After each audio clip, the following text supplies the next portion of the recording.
sœurs dans le Christ, bonne fête de la Pentecôte. Aujourd'hui est un jour important pour nous, chrétiens catholiques, pour plus d'une raison. La première, c'est aujourd'hui que nous reprenons officiellement la célébration, en ce qui concerne notre paroisse en tout cas, la célébration dominicale avec le peuple de Dieu. Aujourd'hui, c'est aussi le jour où les apôtres ont reçu l'Esprit Saint, où l'Église est née. Aujourd'hui, c'est aussi le jour où le Seigneur vient renouveler sa grâce en chacun de nous. Mes frères et mes sœurs, mon homélie aujourd'hui tourne autour de 3 points. Mon premier point, c'est le souffle. Puisque la première lecture que nous avons entendue parle du souffle, et puis le psaume que nous avons entendu lui aussi parle de ce même souffle, et puis l'évangile nous dit que Jésus souffla sur eux. Frères et sœurs bien-aimés, après 2 mois de confinement, nous nous retrouvons. 2 mois se sont passés. 2 mois dans lesquels nous avons vécu dans la peur. La peur d'être contaminé, la peur du voisin, la peur d'aller même au travail. Pendant 2 mois, nous avons, comme les apôtres, vécu dans cette peur de s'évader. Frères, 2 mois se sont écoulés. 2 mois durant lesquels,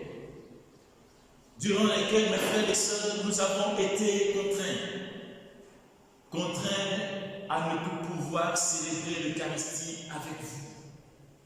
2 mois durant lesquels nous avons été invités à vivre notre foi autrement. Pendant ces 2 mois, oui, nos célébrations eucharistiques n'étaient plus les mêmes, puisque nous n'avons pas d'assemblée eucharistique à proprement parler, c'était plutôt des messes privées qui étaient retransmises pour nous. Pendant 2 mois, mes frères et mes sœurs, nous sommes retrouvés dans nos maisons pour prier, prenant conscience que l'Église, ce n'est pas seulement ce bâtiment, l'Église, c'est aussi nos maisons, là où nous évoquons le nom de Dieu. Mes frères, pendant 2 mois, nous avons vécu des situations difficiles durant lesquelles nous avons crié vers le Seigneur. Mais pourquoi, Seigneur? Pourquoi tant de souffrances? Seigneur, pourquoi tant de morts? Seigneur, pourquoi n'arrive-t-on pas à trouver un remède à cette pandémie?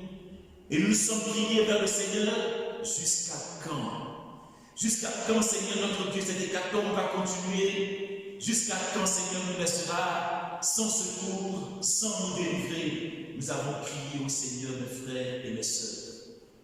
Oui, durant ces 2 mois, nous avons crié, c'est injuste que nous puissions nous retrouver dans l'église pour célébrer le Seigneur, alors qu'à d'autres endroits, les gens peuvent se retrouver. Nous avons trouvé que cette situation était injuste. C'est pourquoi aujourd'hui, je voudrais nous parler du souffle de Dieu. Vous êtes toujours là? Oui. L'expression française dit qu'on peut brasser du vent. On perd notre temps.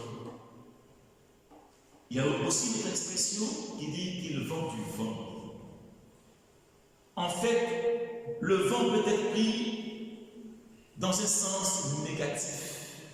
Mais moi, je voudrais vous parler de ce vent que la Bible appelle la roua, le souffle de Dieu, le souffle qui crée. Ce souffle-là qui donne vie et ranime toutes choses. C'est de ce vent-là que je voudrais vous parler aujourd'hui. Ce souffle impétueux de l'Esprit Saint qui change l'univers et qui change le cœur de l'homme. La parole de Dieu nous dit en effet dans le livre de la Genèse qu'au commencement de la création, le souffle de Dieu planait sur la masse des eaux. Et c'est dans cette mouvance que Dieu dit que la lumière soit et la lumière fut. Oui, c'est donc dans ce vent de l'Esprit que la création tout entière a été appelée à l'existence. Et puis le jour de la Pentecôte, l'Esprit Saint descend sur les apôtres. Il eut aussi là un vent. Ce vent de l'Esprit a rempli les apôtres et ils n'ont plus jamais été les mêmes. Comme les apôtres qui étaient enfermés au cénacle avec leur peur. Quand le souffle de Dieu s'est répandu sur eux, ils sont sortis de leur torpeur. Ils sont sortis de leur peur, ils sont sortis de leur sommeil et ils sont allés proclamer les merveilles de Dieu à tous ceux qui étaient au-devant d'eux. Quand le souffle de l'Esprit passe, nos peurs trépassent. Quand le souffle de l'Esprit passe, nos angoisses trépassent. Quand le souffle de l'Esprit passe, tout ce qui en nous est comme timoré trépasse, parce que le souffle est le souffle de Dieu, c'est le souffle de la vie. Mes frères et mes sœurs, quand un homme décède, on dit qu'il n'a plus de souffle. Le souffle s'en est allé. Mais nous, c'est le Seigneur qui nous donne ce souffle, qui fait de nous des vivants. Des vivants pour témoigner de Dieu. Aujourd'hui, mes frères, je voudrais que nous puissions demander à ce souffle de venir en chacun de nous, afin que tous les lieux de mort de notre vie soient imprégnés par le souffle de vie de Dieu et que nous soyons à jamais des vivants pour la gloire de Dieu. Frères et sœurs, le souffle de Dieu, le vent souffle, Jésus disait à Nicodème, où il veut, comme il veut. Mes frères et mes sœurs, aujourd'hui, jour de Pentecôte, nous allons demander au souffle de Dieu de se répandre sur nous. Mais le souffle, il souffle où il veut, comme il veut. C'est pourquoi le Seigneur disait à Pierre, quand tu étais jeune, tu mettais ta ceinture et tu allais là où tu voudrais. Mais quand tu seras devenu vieux, c'est un autre qui te scindra la taille et qui t'amènera là où tu ne voudras pas partir. Et la parole de Dieu prend la peine de préciser qu'il parlait de l'Esprit de Dieu qui allait descendre. Et par quelle mort Pierre glorifierait le Seigneur. Je m'en vais à ce niveau de mes propos vous poser une question. Quels sont ceux et celles qui, en ce jour de la Pentecôte, veulent se laisser renouveler par le souffle de l'Esprit? Amen. Amen. Vous savez, se laisser renouveler par le souffle de l'Esprit, c'est dangereux. Parce qu'il peut nous conduire dans des endroits où on ne voudrait pas aller. Il peut nous amener à faire des choses qu'on ne voudrait pas faire. Je préfère vous avertir avant de nous prier. Si nous ne voulons pas que le Saint-Esprit bouge, change des choses dans notre vie, ce n'est pas la peine de l'invoquer, restons tranquilles dans nos sociétés. Mais si nous voulons que quelque chose bouge dans notre vie, change dans notre vie, alors nous ferons bien de l'évoquer, lui, le souffle de Dieu. Je voudrais aborder des choses que le temps passe. Alors, je vais rapidement plutôt parler de ce souffle aussi qui crée, qui recrée et qui fait vivre l'Église. Aujourd'hui, mes frères et mes sœurs, l'Église est en train de naître.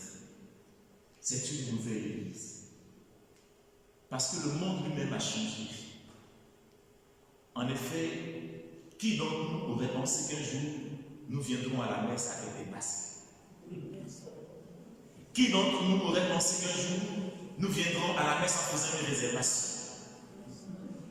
Qui d'entre nous a pensé qu'on viendrait un jour à la messe et qu'il fallait d'abord, comme les Juifs, faire des ablutions d'abord avant de rentrer dans une église? Le monde a changé, frères et sœurs. Et nous ne pouvons pas rester, nous les chrétiens, nous ne pouvons pas rester là sans rien faire. Un temps vient de passer.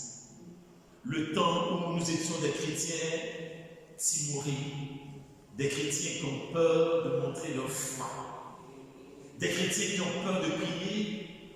En fait, des chrétiens qui ont pensé que dans le monde et dans la société, ils étaient relégués, je ne sais pas à quel niveau, mais vraiment au bas de l'échelle, parce qu'ils étaient une espèce en voie de disparition. Les temps ont changé. Et ces temps qui ont changé nous impliquent, nous imposent, mes frères et mes sœurs, de vivre en chrétien authentique. Non, nous ne pouvons plus faire l'impasse. L'impasse d'une vie chrétienne authentique, remplie de l'Esprit Saint. Mes frères et mes sœurs, c'est soit nous nous laissons porter par l'Esprit Saint, soit nous trépassons. Si nous ne rentrons pas dans cette nouveauté, mes frères et mes sœurs, nous serons passés à côté de quelque chose de très important. Alors aujourd'hui, l'Église naît et je nous demande, mes frères et mes sœurs, quelle Église voudrions-nous être? Une Église où seulement on vient pour la célébration et nous repartons chez nous, ou une Église qui est pour nous non seulement le lieu où nous recevons la grâce de Dieu pour continuer à en vivre, quel que soit le lieu où nous sommes. Quelle Église voulons-nous être?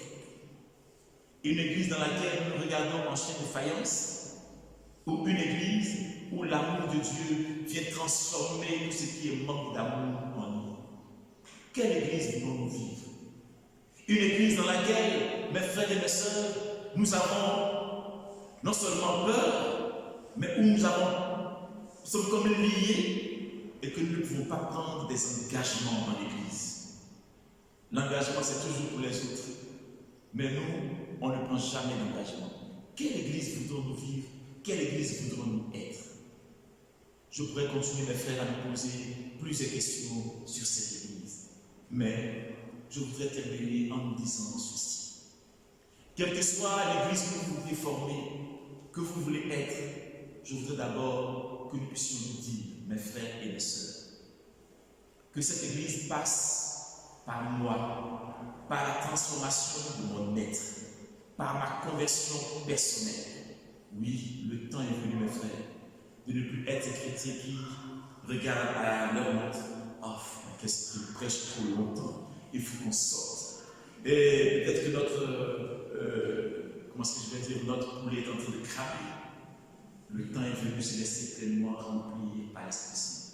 Alors si au milieu de nous, il y a des personnes qui veulent prendre le risque de l'Esprit Saint, je veux tout simplement les inviter à se tenir debout.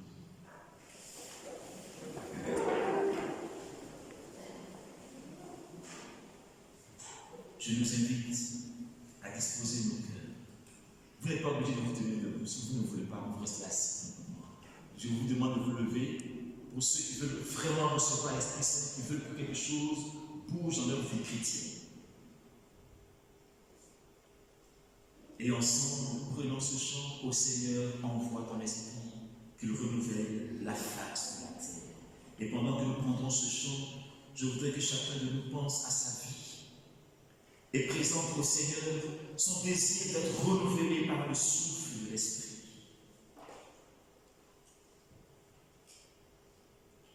Ô Seigneur,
Esprit en nos cœurs, et envoie du haut du ciel un rayon de ta lumière. Viens en nous, Père des pauvres, viens dispensateur des grâces, des dons, viens lumière des cœurs. Consolateur souverain, hôte très doux de nos âmes, adoucissante fraîcheur. Dans le labeur le repos, dans la fièvre la fraîcheur, dans les pleurs le réconfort. Ô lumière bienheureuse, viens remplir jusqu'à l'intime le cœur de tous tes fidèles. Sans ta force divine, il n'est rien en aucun homme rien qui ne soit perverti. Lave ce qui est souillé, baigne ce qui est aride, guéris ce qui est blessé, assouplis ce qui est raide, réchauffe ce qui est froid, rends droit ce qui est faussé. À tous ceux qui ont la foi et qui en toi se confient, donne tes 7 dons sacrés. Donne mérite et vertu. Donne le salut éternel. Donne la joie éternelle. Seigneur, répands ton souffle sur notre assemblée en ce jour de la Pentecôte. Répands ton souffle pour recréer, Seigneur notre Dieu, notre relation avec toi. Fais-nous sortir de nos torpeurs. Répands ton souffle comme jadis tu l'as répandu sur les apôtres, que nos vies soient imprégnées de toi. Seigneur, viens nous toucher profondément, Seigneur, par la puissance de ton esprit. Ô Seigneur,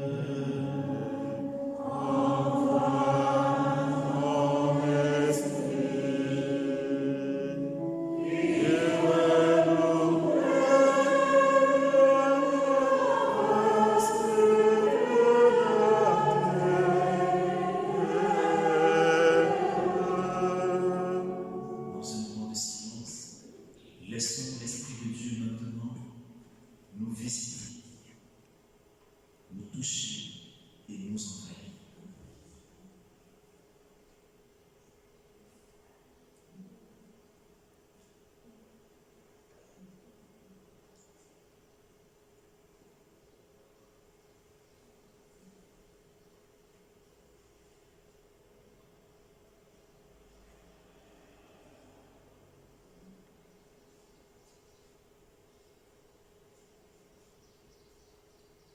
Ce souffle apporte beaucoup de paix dans plusieurs cœurs.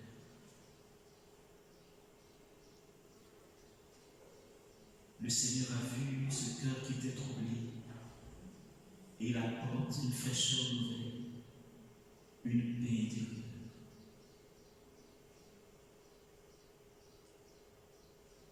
Le Seigneur vient consoler plusieurs cœurs aussi par la présence de son esprit. Parce que les situations que vous aviez du mal à accepter,